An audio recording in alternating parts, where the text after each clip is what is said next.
Buenas noches, América. La crisis del coronavirus está dejando en evidencia lo mejor y lo peor de los políticos, al menos de algunos. En los últimos días hemos visto cómo, por ejemplo, en Estados Unidos, el presidente Donald Trump pasó de asegurar a los estadounidenses que el nuevo coronavirus estaba a punto de desaparecer para reconocer 2 días después todo lo contrario. También aseguró que su respuesta realmente estaba funcionando, al tiempo que su propia administración ofrecía cifras preocupantes que mostraban el incremento y avance de la pandemia que obligó a los estados a tomar la delantera. En España, el presidente del gobierno, Pedro Sánchez, es otro ejemplo de incompetencia en el manejo inicial de la crisis. Cuando en Italia el nivel de alerta era mayúsculo y se extendían las medidas preventivas, en Madrid el gobierno autorizó un mitin de Vox con miles de participantes y miles de mujeres, por otra parte, salieron a la calle ese mismo día a manifestarse por los derechos femeninos. Y de esto no hace ni 2 semanas. Hoy, según los datos oficiales, España es el 4.º país con más infectados y junto a Estados Unidos son unos de los 2 países con mayores incrementos de nuevos casos. Los 2 comportamientos son un ejemplo de irresponsabilidad política, de no tener la capacidad de liderazgo ni la visión necesaria para un buen líder para adoptar medidas contundentes al principio, que hubiera sido la más eficaz para contener el virus. De esa irresponsabilidad se han derivado contagios y muertes que continúan. Y los políticos deberán en algún momento asumir su responsabilidad, por ellos mismos o por la decisión de los ciudadanos en las urnas. Son las 7 en Ciudad de México, las 8 en Bogotá y Quito, las 9 en la costa este de Estados Unidos y las 10 en Montevideo, Buenos Aires y Santiago. Y esto es Cuestión de Poder. Bienvenidos. Hoy en el programa, efecto coronavirus en las elecciones primarias en Estados Unidos. ¿Qué tanto impacto tendrá en el resultado de la carrera por la nominación demócrata? Cobertura del COVID-19 supone retos para los medios de comunicación alrededor del mundo. ¿Cómo afrontarlos? Vladimir Putin logra medida constitucional que le podría permitir gobernar Rusia hasta 2036. Victory is winning for our country. Un cambio de régimen político. Desde nuestros estudios en Washington, la opinión, el análisis y las voces que nos ayudan a comprender nuestro mundo. Es cuestión de querer, es cuestión de poder. Comenzamos y lo hacemos con el repaso de algunas de las noticias que nos han llamado la atención, a las que queremos poner notas al pie, queremos destacar o darle la voz a los expertos para que nos ayuden a comprenderlas.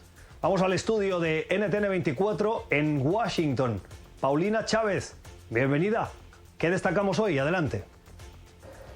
Hola Gustavo, muy buenas noches. Comenzamos con un par de datos relevantes en este contexto de la pandemia del coronavirus.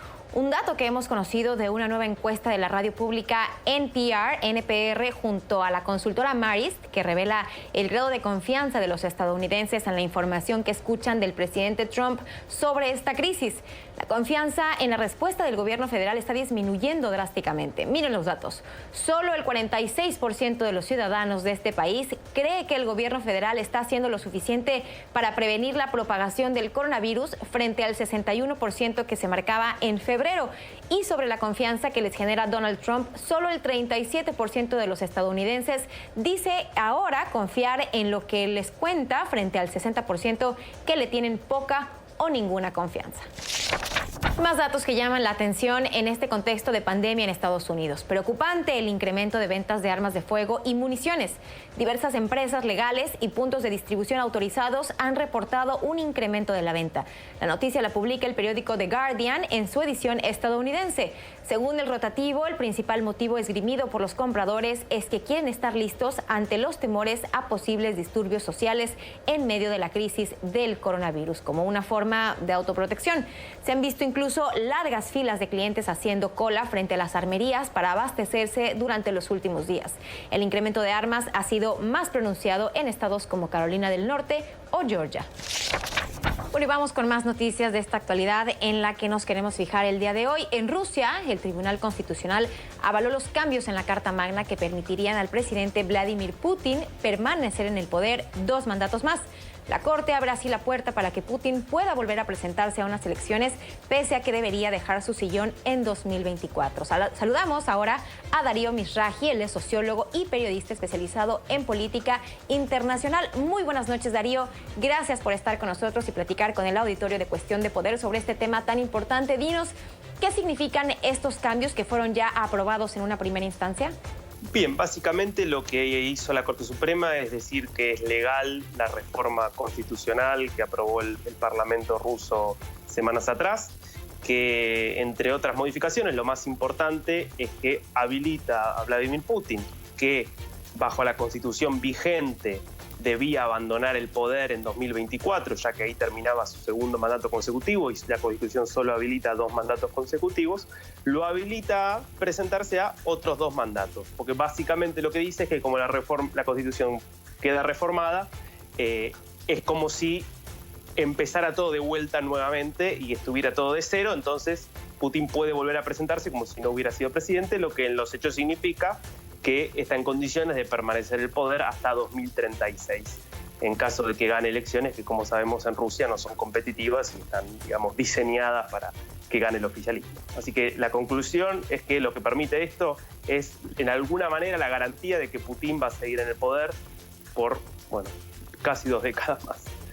Y dinos, ¿qué sigue ahora? ¿Ya podemos dar por hecho que veremos a Vladimir Putin gobernar hasta el año 2036?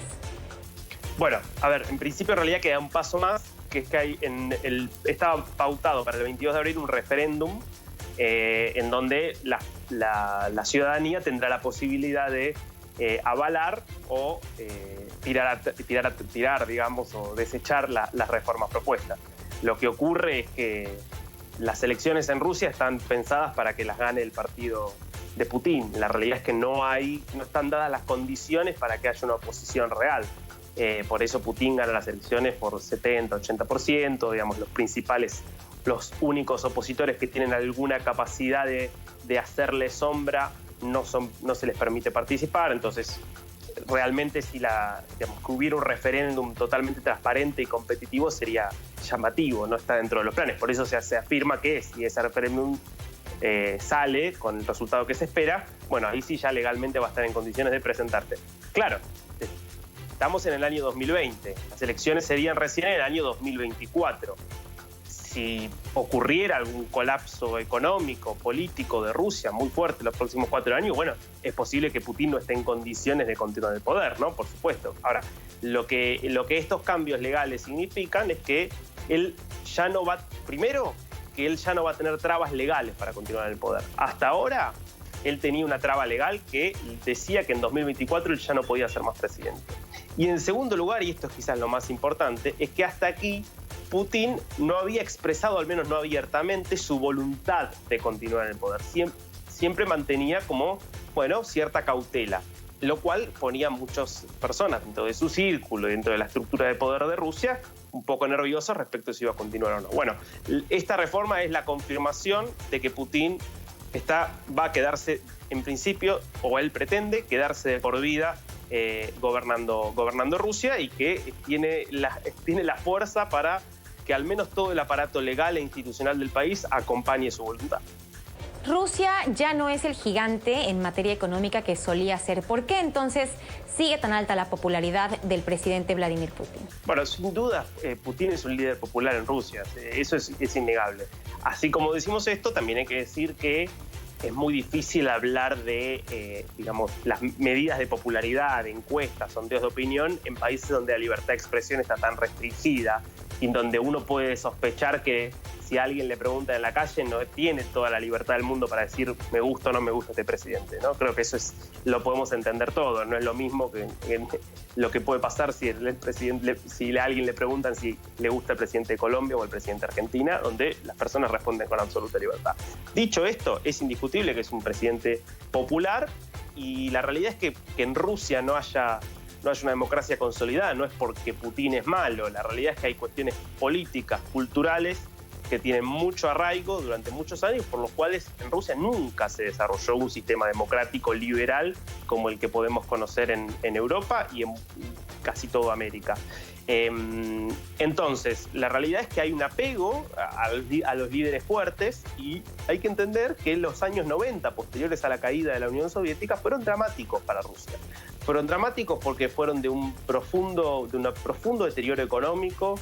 Digamos, la desestructuración de todo el sistema estatal provocó un aumento exponencial de la desigualdad, de la pobreza, y fueron años también de mucha humillación, donde Rusia perdió mucha influencia a nivel internacional. Indudablemente, a partir del año fines del año 1999 y con el nuevo siglo, a partir del liderazgo de Putin, Rusia, bueno, realmente en principio vive una gran recuperación económica, que eso ya quedó en el pasado, pero durante muchos años la vivió, y al mismo tiempo es como que empieza a reconfigurar su papel en la escena global, recuperando un protagonismo que había perdido. Entonces, indudablemente eso llevó a Putin a ser muy popular. Ahora, lo más importante, tanto en sistemas democráticos como en sistemas autoritarios, para la sostenibilidad de un gobierno, es siempre la economía, todos lo sabemos. Si la situación económica es buena, las personas tienen acceso al consumo y bueno, lo más probable es que haya aceptación del gobierno. Cuando eso no ocurre, empiezan los problemas. Bueno, claramente Rusia no está en una buena situación económica desde hace bastante tiempo y eso creo que explica por qué el gobierno ruso desde hace 4 años por lo menos viene aumentando la represión cada vez más. Porque evidentemente teme que puedan surgir pocos opositores y quiere erradicarlos de cuajo. Muchas gracias, Darío Mizrahi, sociólogo y periodista especializado en política internacional, por haber conversado con nosotros esta noche aquí en Cuestión de Poder. Por favor, gracias. Vamos ahora con la lectura recomendada de esta noche. Hoy nos fijamos en los consejos de un confinado, de un ciudadano español que frente a la pandemia ha decidido seguir al pie de la letra las indicaciones que le dan las autoridades para que se quede en casa. El artículo lo encontramos en las páginas del New York Times en español y lo firma desde uno de los epicentros de expansión del brote en España, Diego Fonseca, escritor y director del Institute for Socratic Dialogue de Barcelona. Fonseca explica cómo pasa el tiempo en casa y hace un llamado a la responsabilidad de los ciudadanos para detener el contagio. En circunstancias extraordinarias, la sociedad no puede ser peor que sus gobiernos, escribe. Piensen 2 veces en el otro y 3 en ustedes si quieren. Mientras ese egoísmo sea socialmente provechoso, hoy me da igual que a la sociedad les importe un rábano y medio. Si debemos salir a la calle, supermercado, farmacia, vistamos nuestro mejor traje. Y eso es tapabocas, guantes, higiene, 2 metros de distancia, por favor. Cough cough con Drácula. Chao fútbol y café con amigos. Recuerden, una persona con tapabocas es una persona responsable preocupada por los demás y no un apestado culpable. Quien toma la fruta del supermercado con guantes no es un crédulo exagerado. Esos son buenos ciudadanos. Y terminamos con una noticia en positivo, como nos gusta hacerlo aquí en Cuestión de Poder. Miren esta historia.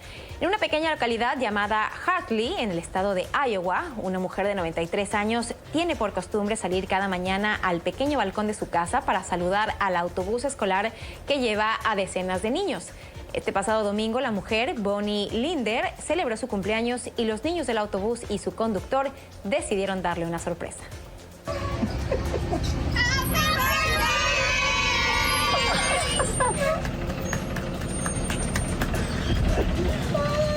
Happy birthday, Bonnie! Thank you! Have a great weekend! Rock and roll!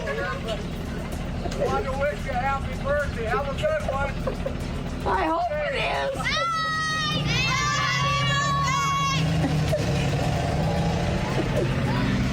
El conductor detuvo el autobús y los jóvenes le gritaron para felicitarla, sacando las manos por la ventana. Qué vitalidad la de esta mujer que a sus 93 años resuma esa felicidad con un detalle tan pequeño, pero tan sentido. Así que desde acá también, por supuesto, nos sumamos a las felicitaciones a la señora Linder. Hacemos una pausa, volvemos con más información. Ya estamos de regreso aquí en Cuestión de Poder. Estamos viviendo, sin lugar a dudas, un momento sin precedentes, una crisis global en un mundo altamente interconectado. Las noticias falsas se propagan tan rápido como el coronavirus y es por eso que los periodistas tenemos una enorme responsabilidad. porque debemos informar con rapidez, con sensatez, pero también con veracidad. Y esto, desde luego, sin generar ningún tipo de pánico, pero sí con total honestidad y con transparencia. De eso precisamente quiero platicar con Luis Botello. Él nos acompaña vía telefónica. Él es vicepresidente adjunto del Centro Internacional para Periodistas aquí en la ciudad de Washington. Luis, muy buenas noches. Gracias por regalarnos estos minutos para conversar con el auditorio de Cuestión de Poder. Muchas gracias, Paulina. Encantado de estar aquí en el programa. En primera instancia, ¿nos puedes hablar un poco de la tarea que tienen los periodistas para informar precisamente durante este momento, durante esta crisis del coronavirus? Es una de las tareas más importantes que tiene una sociedad en estos momentos, tratar de esclarecer lo que pareciera ser un territorio desconocido, no solamente para la ciencia, sino para las sociedades en el mundo, que enfrentan algo histórico. Desde 1918 no se daba algo de esta magnitud por lo rápido que el virus se está propagando alrededor del mundo cuando surge la influenza en 1918.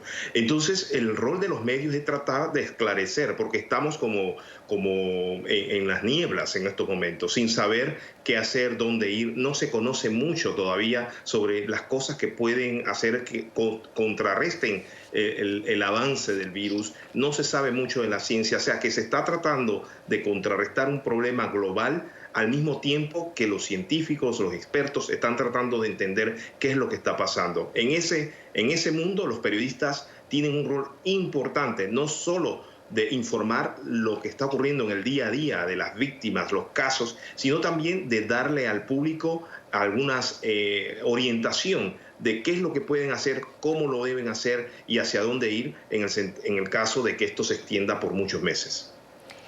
Y dinos, por supuesto, como bien mencionabas, el público pues está ávido de información, quiere saber qué es lo que está pasando, quiere actualizaciones que ahora, gracias a esta era digital, pues puede tener prácticamente en segundos. O sea, la información viaja de manera inmediata, se pueden estar informando en tiempo real. Esto propicia, por supuesto, también la difusión de noticias falsas. ¿Qué tiene que hacer el público para precisamente protegerse de esta información engañosa o incorrecta? Paulina, esa es una muy buena pregunta. Yo creo que el público, así como los periodistas, tenemos que ser escépticos de todo lo que estamos viendo por las redes sociales. Primero, hay que asegurarse de que estemos escuchando a fuentes confiables. En todas partes del mundo, en todas las ciudades, en todos los países, sabemos muy bien cuáles son los medios que realmente tienen la capacidad de entender y de cubrir temas como estos. No solamente limitarse en ocasiones a los medios locales que usualmente escuchábamos, sino expandir nuestras fuentes de información más allá de nuestras ciudades y también de nuestras fronteras. Estamos tratando de que la gente pueda no solamente utilizar su pensamiento crítico para saber qué es lo que debe escuchar, qué es lo que debe creer, sino que también debe de verificar, antes de reenviar información, debe de verificar con personas confiables, buscar en varios lugares antes de pensar como cierto, tomar como cierto alguna información. Entonces, aquí lo que cabe es expandir sus fuentes, tal vez las que uno no acostumbraba a buscar, empezar a buscarlas y tratar de asumir una posición de escepticismo, pero también al mismo tiempo de constante consumo de información y sobre todo de reverificar. Yo aconsejo, por ejemplo, si les llega algo, alguna foto, tratar de buscar en las fuentes o medios confiables tradicionales si esa misma información ya salió o si no salió. Pero también existen nuevas herramientas a través de las redes sociales en donde uno puede verificar la veracidad de una foto, por ejemplo, utilizando las herramientas de Google. Entonces, yo pienso que lo primero que debe hacer el ciudadano es no confiar en todo lo que le llega y verificar con más de 3 o 4 fuentes la información para ver si puede ser confiable o no. Y sobre todo, además de creerlo, de tomarlo con escepticismo, también no compartirlo hasta no tener esa plena certeza de que es información veraz. Definitivamente, eso es lo primero. Yo siempre, la gente le llega a uno, especialmente por las aplicaciones de mensajería como WhatsApp o Messenger, le llegan a una información, le llegan fotos, y acostumbramos a reenviarla inmediatamente. Antes de hacerlo, se aconseja que se haga una búsqueda a uno mismo a través de las redes sociales y verifique si esa información ha salido en algún medio confiable de los países en donde están, en las ciudades en donde están, y si ven algo, entonces pueden reenviarlo. Pero si no lo ven en ninguna otra parte, lo más probable es que sea una información fabricada. Esta crisis, Luis, tiene lugar en un momento en el que hay una gran desconfianza con los medios de comunicación. Se les ha acusado desde diferentes frentes de difundir noticias falsas. En fin, ¿qué papel juegan estos medios? ¿Cómo pueden generar más confianza? Es una muy buena pregunta. Es irónico porque esta crisis global llega precisamente, como lo mencionas, en una situación en donde los medios están experimentando nuevas formas de cómo ganar nuevamente la credibilidad de las audiencias. Yo creo que lo primero es ser transparente. Yo creo que el periodismo y los medios de comunicación tienen que ser transparentes ante todo con las ciudadanías y explicar exactamente cómo hacen su trabajo. Si los periodistas y los medios explicaran mejor por qué están haciendo lo que hacen y cómo lo hacen, la ciudadanía, específicamente en estos momentos que requiere muchísima información, le estaría sumamente agradecida. Yo creo que hay que tratar de llegar a la verdad de los temas y si no se puede llegar a la verdad de los temas, porque todos sabemos que en muchos países hay gobiernos que no están diciendo todo. Entonces, tenemos que ser honestos con la ciudadanía y explicar que esta es la información que hemos podido obtener hasta el momento, pero que hay otra que no se ha podido verificar. Yo creo que eso hay que explicarle a la gente para que no piense que es el medio o los periodistas los que están ocultando información o que no están haciendo su trabajo. La transparencia es número uno. Y lo segundo, yo creo que tenemos que en estos momentos ser capaces de medir el sentir de la gente. Con esto quiero decir que no podemos cubrir las cosas sentados en un escritorio. Tenemos que salir a pesar de los riesgos que se tengan, claro, tomando todas las precauciones que ya los expertos han dicho, lavarse las manos y todo esto. Hay que salir, hay que escuchar a las personas, hablar con ellas. Si no podemos hacerlos, tenemos los recursos digitales, crear formularios de Google, hacer preguntas a la gente, consultarles y sobre todo diversificar nuestras fuentes. Los periodistas tendemos a buscar a las mismas fuentes. Hay que diversificar esas fuentes, especialmente en el mundo de la ciencia, donde hay expertos que tienen distintos puntos de vista de lo que está ocurriendo. Yo creo que si somos transparentes, hacemos el esfuerzo para realmente sentir lo que está pensando la gente y darle contexto y traducirlo en las notas periodísticas, creo que estaríamos ganando una gran credibilidad, que es lo que más está buscando el ciudadano en el día de hoy. Y desde luego tiene que encontrar un equilibrio adecuado entre dar la información que la ciudadanía quiere saber, que necesita saber para poder tomar las mejores decisiones en esta coyuntura, pero también evitar que se genere el pánico, que se genere una preocupación en exceso. Paulina, eso es lo básico. Los periodistas tienen unos principios básicos que yo creo que si los hacemos, los utilizamos en estos momentos, sería espectacular. Uno es la búsqueda de la verdad. Dos es minimizar los daños, y con eso hay que hablar lo que mencionas. Es una situación incierta, es cierto. Yo creo que hay que reflejarlo, pero tampoco tenemos que llevar las informaciones al extremo de crear el pánico que se está viendo en muchas ciudades del mundo y que ha creado un desabastecimiento de alimentos y de muchas cosas. Yo creo que tenemos que ser muy conscientes del rol que tenemos en la sociedad, de no solamente informar, pero también de ofrecer algo de seguridad al ciudadano, en el sentido de que van a ocurrir estas cosas y que se está agravando, pero que al mismo tiempo hay gente trabajando para que se solucione el problema. Entonces, yo creo que sí, hay que saber tener un balance, minimizar los daños. Eso no quiere decir ocultar información, quiere decir decirla, pero de una forma que no crea un pánico mayor que el que estamos viendo, y sobre todo tenemos que dar voz a los que no tienen. Hay mucha gente que no tiene la capacidad en estos momentos incluso de tener los alimentos porque no existen, no tienen lugar donde estar. Hay gente que requiere muchísima ayuda y yo creo que es en este momento en que el periodismo y los medios de comunicación deben de reforzar su profesionalismo para cubrir esta crisis global que estamos viviendo. Y ya para terminar, Luis, tú bien mencionabas, hay mucha incertidumbre en esta coyuntura, en esta crisis por el coronavirus. Esto da pie generalmente a la generación de noticias falsas. ¿Por qué desde tu punto de vista ocurre esto? Es natural. Recuerda que el ser humano busca por lo general tener cierta preponderancia en las redes. Estamos viviendo en un mundo en donde los clics valen dinero. Entonces, se propaga mucha de este tipo de información y lastimosamente hay gente insensible que realmente no piensa en el impacto que esto puede tener en una sociedad, y hay otra gente que a lo mejor lo hace con toda su intención. Entonces, desafortunadamente, la tecnología ha permitido que esto ocurra y lo que tienen que hacer los medios incluso y la sociedad civil es tratar de contrarrestar este tipo de desinformación con información basada en datos concretos y sobre todo apoyar las fuentes confiables que ya muchos han empezado a entender existen. Muy bien, pues ahí lo tiene, ahí tiene las recomendaciones de Luis Botello.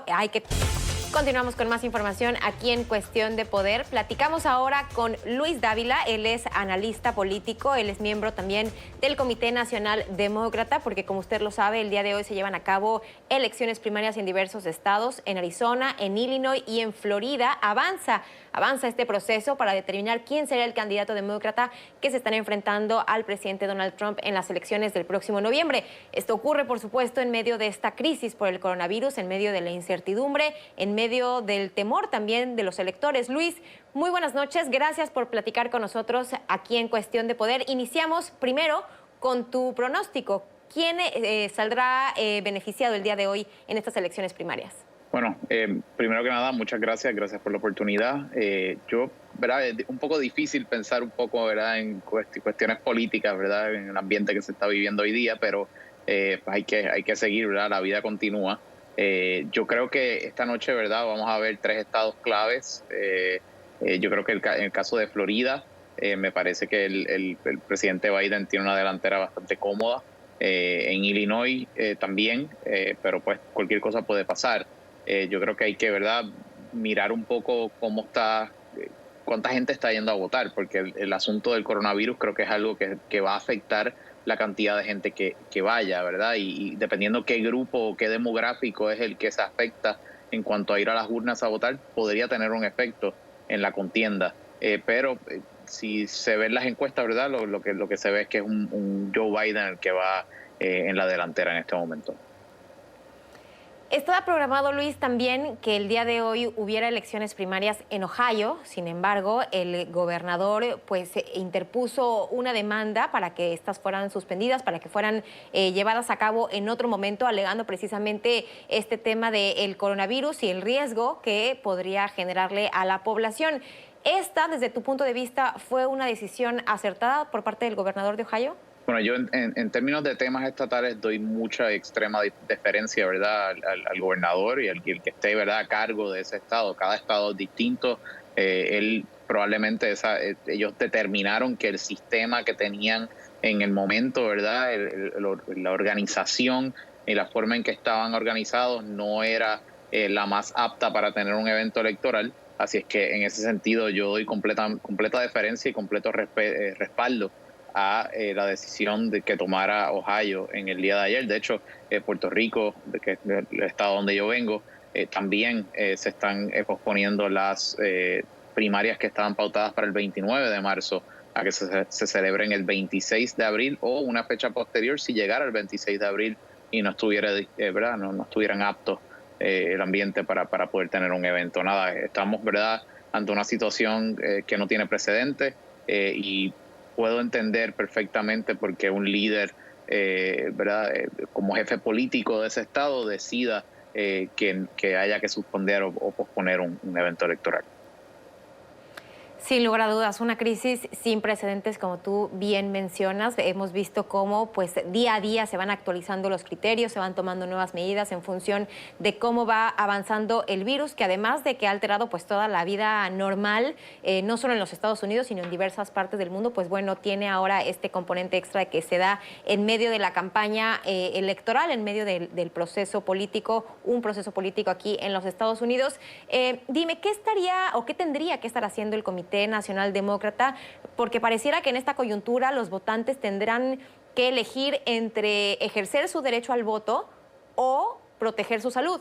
¿Qué está haciendo el Comité Nacional Demócrata en esta coyuntura? Bueno, el Comité Nacional Demócrata lo que está haciendo es estando en verdad en comunicación constante, ¿verdad? con los partidos estatales y los comités estatales, que son los que realmente regulan el proceso en cada estado. El Comité Nacional Demócrata realmente es el partido que unifica a todos esos organismos estatales, pero en términos de la coordinación, organización, preparación de todo el evento electoral se rige por el partido estatal o por la legislatura, ¿verdad? El organismo gubernamental que haya estatal que corre eso.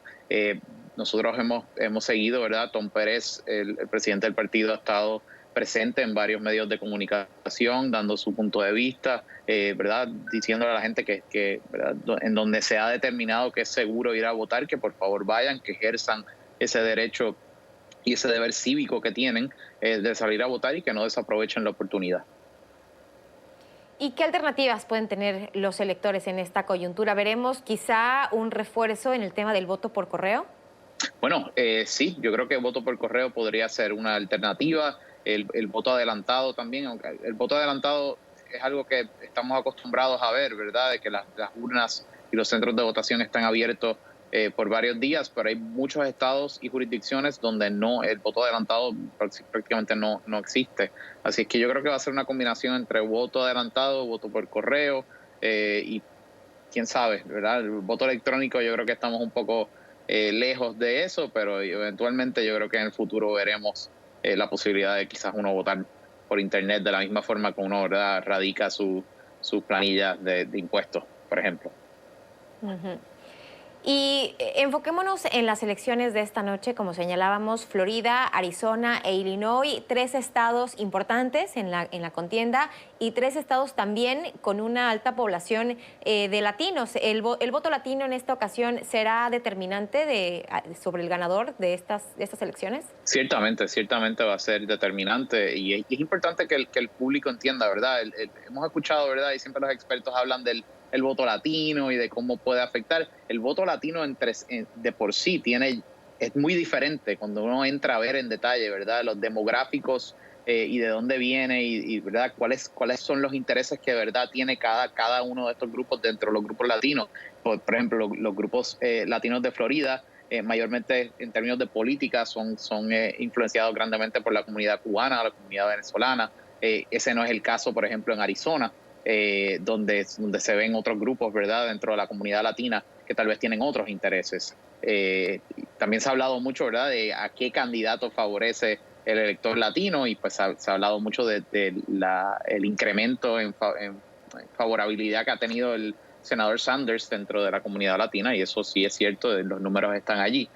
Pero también hemos examinado en el pasado otros números donde hemos visto que también fluctúa dependiendo de la edad que tenga esa persona, ¿verdad? Mientras más joven tienden a favorecer más al senador Sanders y las políticas que ha empujado el senador Sanders, mientras más mayor de edad tienden a votar con el vicepresidente Biden. Y precisamente lo que tú mencionabas en el caso del senador Sanders, vemos ahora que efectivamente en las primarias en Florida está muy influenciado por la población cubana y él hace unos días, todos lo comentamos aquí en NTN 24, hizo algunos comentarios que no fueron muy bien recibidos por esa comunidad a favor del ex líder Fidel Castro. ¿Estos comentarios pesarán el día de hoy en las elecciones primarias?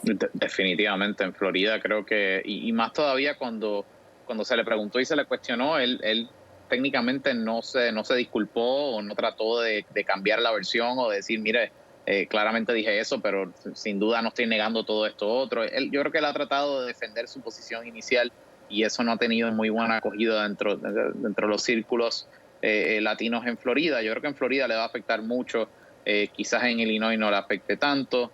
Esperemos a ver, ¿verdad? Illinois está muy cerca de Michigan, ¿verdad? Y todo el área de lo que es, ¿verdad? El Rust Belt y esa área de los Estados Unidos, que en un momento llegó a favorecer a Sanders en el 2016, pero hemos visto cómo en estas últimas contiendas, ¿verdad? Ha ido rompiendo a favor de Joe Biden. Minnesota es otro estado que está cerca de Chicago, perdón, de Illinois. Así que nada, tiene esa influencia, ¿verdad? Del Midwest que creo que podría favorecer a Biden. Y pues Arizona tendría que ver, ¿verdad? Cuánta gente salga a votar, etcétera. Pero sin duda es una noche interesante y 3 estados muy valiosos en lo que va a ser la carrera presidencial demócrata. Y dinos, Luis, este tema del coronavirus, por supuesto, pues ha cobrado una especial relevancia en esta campaña política. Ahora prácticamente pues es de todo lo que se habla, de lo que han mencionado los precandidatos, tanto el ex vicepresidente Joe Biden como el senador Bernie Sanders. Dinos, ¿cuál es la posición que rescatas respecto a cómo enfrentarían ellos esta crisis de llegar al poder? Bueno, yo creo que ambos, ¿verdad? Cuando hablaron en el debate, que hablaron, ¿verdad?, mucho de la importancia de actuar rápido. Yo creo que el hecho de que han hablado de poder masificar la cantidad de exámenes y pruebas que hay disponibles y hacerlas accesibles a la gente sin necesidad de que las personas tengan, por ejemplo, un plan médico o sin necesidad de que las personas tengan dinero para poder pagar estas pruebas. Yo creo que la forma en que han hablado también de utilizar el servicio militar y las Fuerzas Armadas en la forma, ¿verdad?, más eficiente posible, que no la han descartado como una opción. Yo creo que se han dado varias ideas, pero realmente hasta que uno no está sentado en esa silla, ¿verdad?, es que uno no puede, ¿verdad?, tomar acción.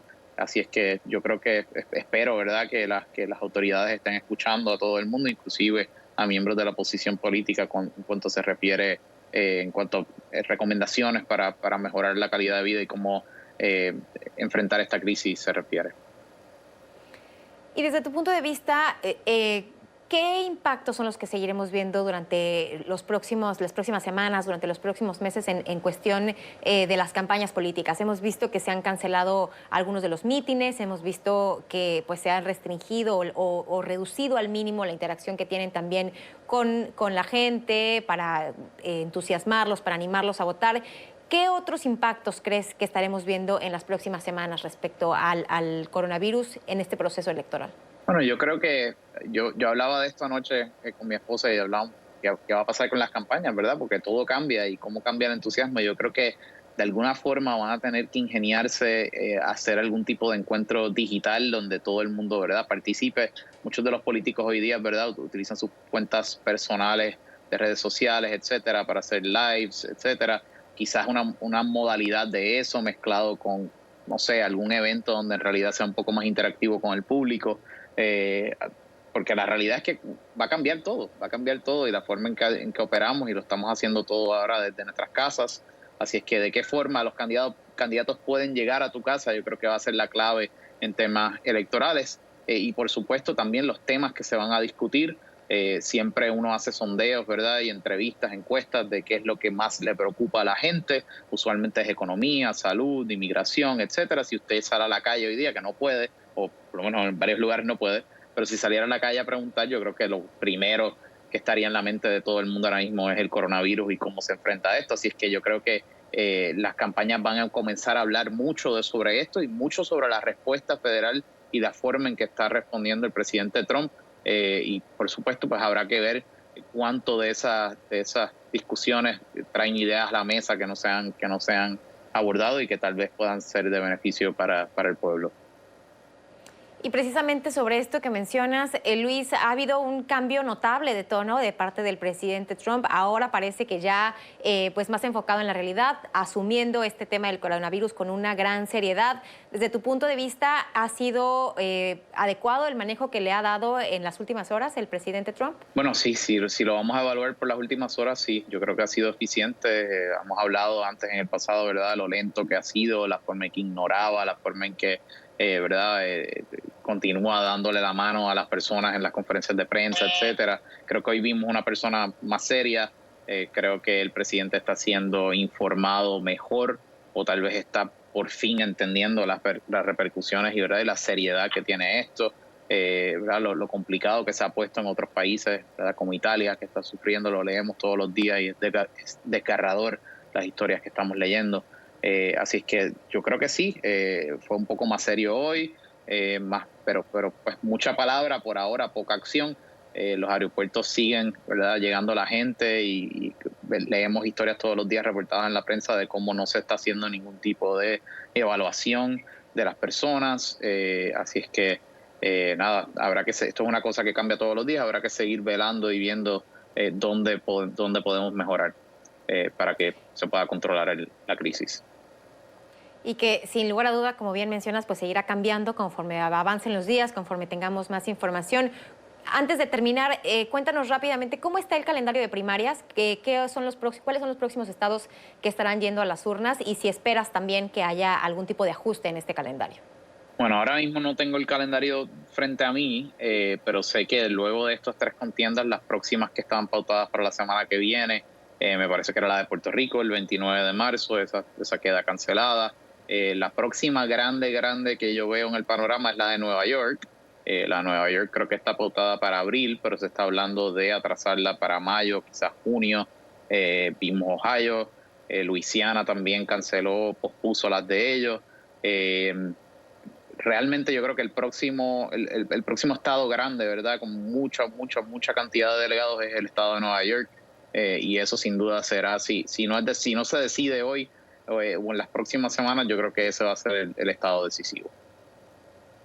Muy bien, pues seguiremos, por supuesto, muy pendientes de este tema, dándole seguimiento a este proceso electoral, a esta contienda por la nominación demócrata para la presidencia de los Estados Unidos. Muchas gracias, Luis Dávila, analista demócrata, miembro del Comité Nacional Demócrata, por haber platicado unos minutos con el auditorio de Cuestión de Poder. Gracias a ustedes. Muy buenas noches. Muchas gracias a usted también. Vamos a hacer una pausa. Regresamos con más información. No se vayan.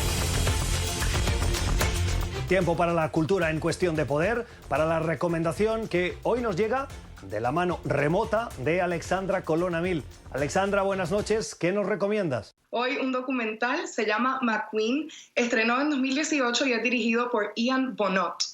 Alexandra, ¿y por qué vale la pena?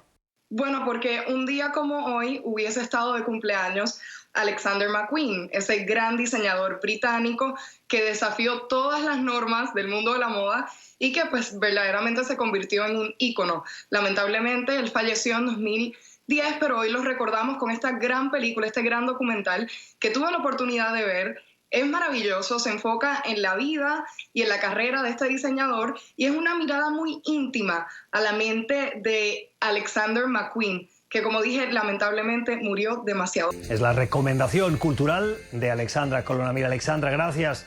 Hay que cuidarse del coronavirus. Feliz noche. Nosotros nos vamos, para terminar el programa, a las redes sociales.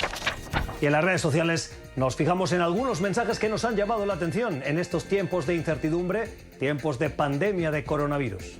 Estos días toca quedarse en casa, cuidarnos y respetar al resto. Pronto pasará todo, la primavera llegará y podremos salir de nuevo para disfrutar al máximo de nuestros paisajes. Infórmate, sigue las recomendaciones de higiene y prevención y quédate en tu casa. Desempolva los juegos de mesa y comparte con tu familia. Así terminamos. Gracias por la generosidad de su tiempo hoy en este programa remoto en el que intentamos adaptarnos a estas nuevas condiciones que nos imponen las circunstancias del coronavirus. Esperemos que hayan aprendido, como lo hemos hecho nosotros, de nuestros invitados. Que tengan una feliz noche. Mañana volvemos.